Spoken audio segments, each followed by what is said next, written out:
Next లెసన్లో question చూద్దాం.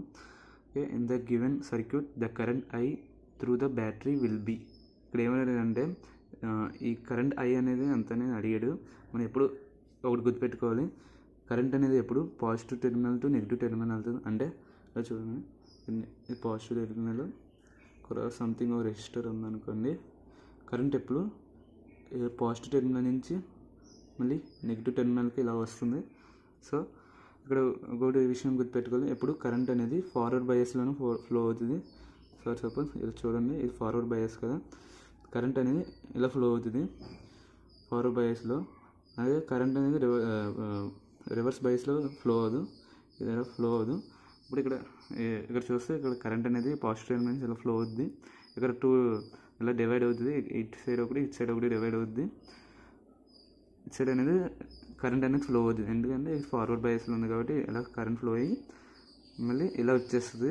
ఎందుకంటే మనం ఎప్పుడు అనుకున్నాం ఇక్కడ పాజిటివ్ టు నెగిటివ్ వస్తుందని, కాబట్టి పాజిటివ్ నుంచి ఇలా వెళ్ళింది, దాని తర్వాత ఇలా వచ్చేసి మళ్ళీ పాజిటివ్ వైపు రాదు, మళ్ళీ నెగిటివ్ వైపుకే వస్తుంది. సో తర్వాత ఇలా దీన్ని చూస్తే ఇది ఇలా వెళ్తుంది, మళ్ళీ ఇలా కరెంట్ అనేది ఫ్లో అవ్వదు, ఎందుకంటే ఇది రివర్స్ బయాస్లో కనెక్ట్ అయింది కాబట్టి ఇలాగ కరెంట్ ఫ్లో అవ్వదు, కాబట్టి టోటల్ జీరో అయిపోతుంది. దాని తర్వాత ఇలా కరెంట్ ఫ్లో అవుతుంది, ఎందుకంటే ఇక్కడ ఫార్వర్డ్ బయాస్లో కనెక్ట్ అయింది కాబట్టి. సో ఇక్కడ మళ్ళీ డయాగ్రామ్ తీసుకుందాం. ఇది 10 ohms కదా, ఓకే, ఇది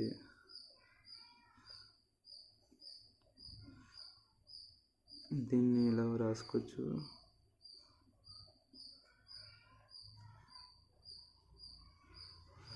ఇది 10 ohms, ఓకే, ఇది 10 volts కదా. ఇక్కడ ఎంత అడుగుతున్నాడు. ఇక్కడ చూస్తే ఈ రెండు సిరీస్లో ఉన్నాయి కదా, సిరీస్ తెలుసు కదా మనకి ఎలా చేయాలో. అదే సిరీస్లో రెండు యాడ్ చేసేయడమే. 10 ohms plus 10 ohms plus 20 ohms. మళ్ళీ డ్రా చేసుకుంటే మళ్ళీ 10 volts, ఇది 20 ohms అయిపోద్ది, ఇది 10 ohms అవుద్ది. ఇప్పుడు ఈ రెండు ప్యారలలో ఉన్నాయి కదా, ఇప్పుడు ప్యారల సిరీస్ కడదాం. ఈక్వల్స్ టు ఇది ఈ రెండు 1 బై చేస్తాం తెలుసు కదా, 1/20 plus 1/10 equals to LCM plus 20 వస్తుంది. 3/20 ఆర్పి ఈజ్ ఈక్వల్స్ టు 20/3.